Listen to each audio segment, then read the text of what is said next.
komera Imana amashyi menshi cyane. Nawe ushaka kubatizwa? Ushaka kubatizwa? Ntabwo wari bwabatizwa amazi menshi. Umaze igihe kingana gutugwaye? Umwaka uzokwira mu kwa kane. Warivuje? Warivuje? Wivuje inshuro zingahe? Wivuje inshuro zingahe? Inshuro zingahe? Byaranse. Turaba ukuguru kwawe uko kumeze. Amaguru yawe yarahiye. Byarizanye uko nyene. Urazi ko Imana igomba kugukiza none. God wants to heal you. Komera Imana amashyi menshi cyane gose. Kubw'ingingo ufashe yo kwifatanya n'umwami Yesu Kristo ukavuka ubwa kabiri mu mazi menshi. Umwami Yesu agomba kugukiza. Iri joro rirasa n'ijoro ry'amateka meza.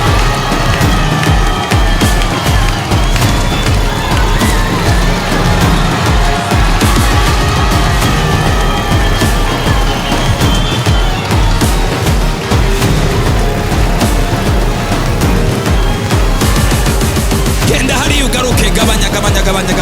Genda hari ugaruke, tambuka uko utahora utambuka.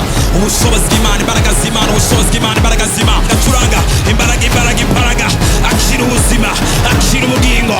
Buri munsi uridegeza, ijuru ryakwibutse. Subira ugende mu izina rya Yesu. Ariko nta muntu yokomera Imana amashyi menshi. Nta muntu yokomera Imana amashyi. Oh, Imana iriho kandi irakora. Imana y'intumwa tuyikomera amashyi. Haleluya. Kare washobora gutambuka? Oya ntibyakunda. Ntibyakunda. Wari umaze nk'iminsi nga bidashoka kutambuka? Gutambuka natambuka ariko ntibikunda kumva hasi. Bitakunda kuva hasi. Ushobore guterura ukuguru iminsi myinshi. None ubutambutse wumva gute? Numva ngo hari byahindutse cyane. Byahindutse cyane.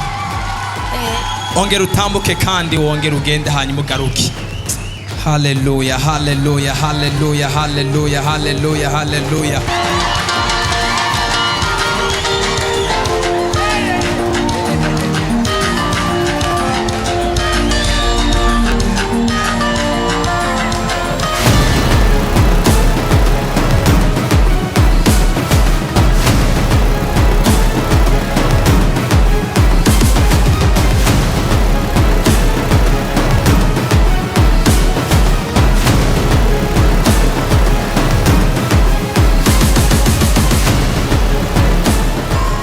Bagusireho akandi kaziki.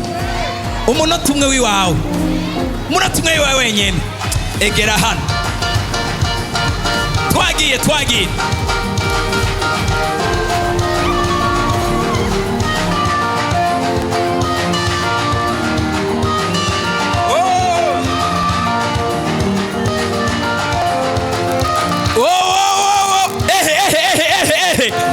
Raba mana we. Yesu aricakora uko yarari ejo n'uyu munsi niko ari. Mbega i Nazareti hova iciza, ngwino wirabire. Imana yo mu ijuru imwibutse nawe ikwibuke mu izina rya Yesu.